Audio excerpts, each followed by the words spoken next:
did a good job with the public school system. We got you to put all of your children in there. You notice that the Jew doesn't put his children in there. They go to the Hebrew Academy where we teach them the real things, and then they go to the synagogue and they learn the real important things. But we send your kids to the public school.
Did a good job with the public school system. We got you to put all of your children in there. You notice that the Jew doesn't put his children in there. They go to the Hebrew Academy where we teach them the real things, and then they go to the synagogue and they learn the real important things. But we send your kids to the public school. We even have you tax yourself from your property so that you never own your property. And so if you don't make your property tax, we're going to take your property. You can bet on that. And we have you put your kid in a 12-year babysitting is about all it does, because you don't learn anything. And then by that time, the kids, they get to be teenagers, and then we give them the music. Not that we really want to call it music, because, oy vey, that's not music. But they listen to that, and then they want to do what they want to do, and so we sell them drugs, and we make a lot of money off your children. Your children from cradle to grave, all we do is make money off of them. Your cattle, your goyim, the human cattle. Mazel tov.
One of the strangest places on the ocean's floor was only just discovered in the 1990s.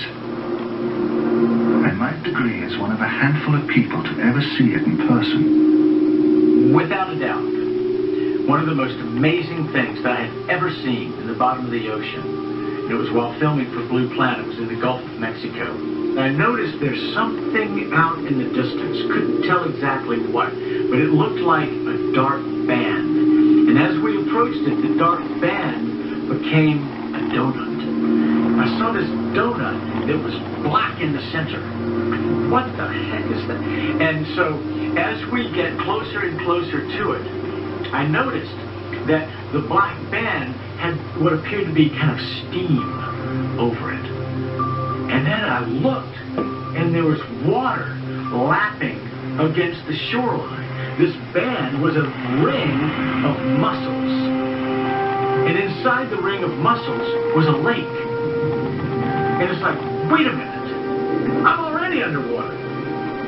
We went out over the water in this lake and tried to descend in it and bounced off. It was so super saline and dense that the submarine couldn't go down in it. We literally bounced off, and as we bounced off, we sent ripples heading back to the shoreline. It was insane. I've never seen anything like it.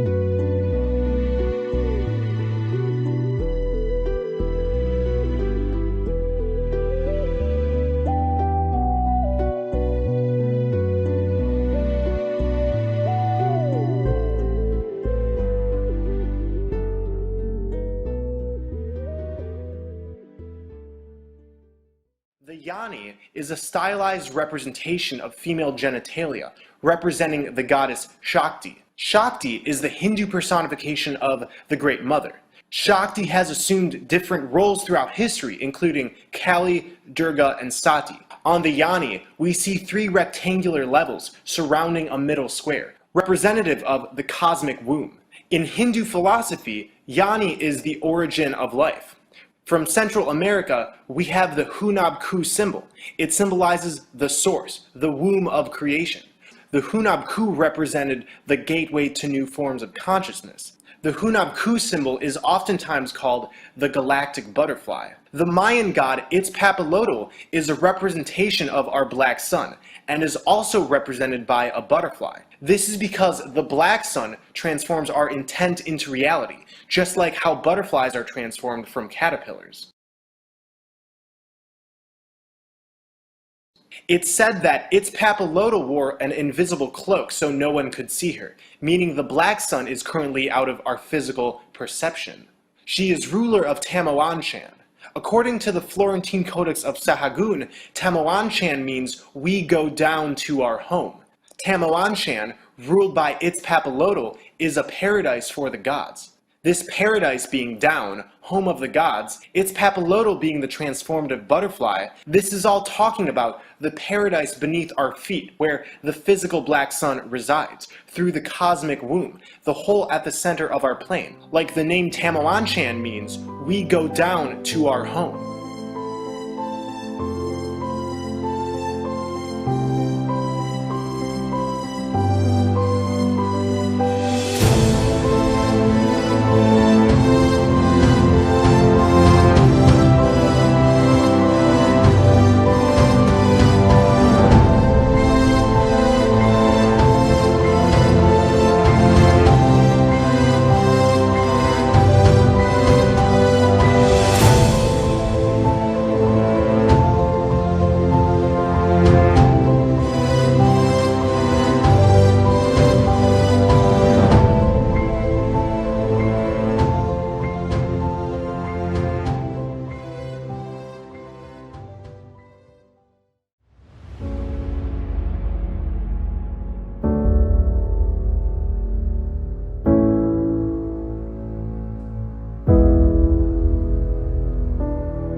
I'm just out in my yard. A lot of people forget that you can create your own rainbow. You just turn on a sprinkler, and if the sun is angled the right way, only when you're outdoors, you will get a rainbow. So that's the first question. Why can you not simulate a rainbow indoors? There's a stipulation. You can create a rainbow indoors, but you need a mirror. You need a mirror to do a science test and create a rainbow inside. So I beg the question, if you need a mirror indoors, what's providing the mirror when you are outdoors? And I don't know if you see this, but it really doesn't matter. It really does not matter about the water, where the mist is. Doesn't matter what my position to it is. The curve does not change. It is a fixed hologram in space. Now, modern science says what's happening is an optical illusion. It's forming on your eyeball, and I guess in this case they would say it's the camera's sensor. But they say that a rainbow is happening on your eyeball. You're having your own unique experience. When you see a rainbow, the person standing next to you won't have the same experience. That's what they claim, because they say each water droplet is creating a prism that is taking the white light and separating it out into all the different colors. I don't think that makes any sense, guys. I think what's actually happening is that each water droplet of this 3D field, each water droplet is acting as its own lens. And so this lens is going to be slightly different from this lens. Not that each water droplet is projecting its own rainbow. That's totally absurd. So each water droplet is a lens, and it exists on a 2D plane, right? I mean, I can walk right through it. Here, I'll walk right through it. No, I've got my camera. That's just a really stupid idea. But we've got a 3D field of vapor, right? This is 3D going back and forth, but the rainbow only appears on this 2D XY axis. And so the sun is there, and the sunlight is providing one line of sunlight. If it's a 2D line on a 3D spectrum of vapor points, modern science says that there should be thousands or millions of rainbows all along this axis. But there's not. There's just one rainbow on a 2D surface. So that means that one line is converging here, and another line is converging somewhere else. There is a mirror when you are outside to create the rainbow. And that mirror is the dome. It's catching sunlight and it's meeting itself to create all the various colors. It collides in the water droplet, serves as a lens, and the slight variations of angle creates the colors of the rainbow. A rainbow proves that there's a dome above your head. El gobierno te quiere estúpido, el gobierno te quiere ignorante, el gobierno no tiene ninguna intención en educarte ni ilustrarte, porque al mantenerte en la ignorancia es más fácil manipularte. Imagínate un montón de gente que está todo el día cuestionando. No, eso no le interesa al gobierno. Entonces, en el momento en que aceptamos que el gobierno nos quiere ignorantes y nos quiere tontos, es como un poco incongruente seguir esperando que el que me quiere tonto me eduque. Con lo cual tienes dos opciones. O te cruzas los dedos y esperas un milagro a que eso cambie.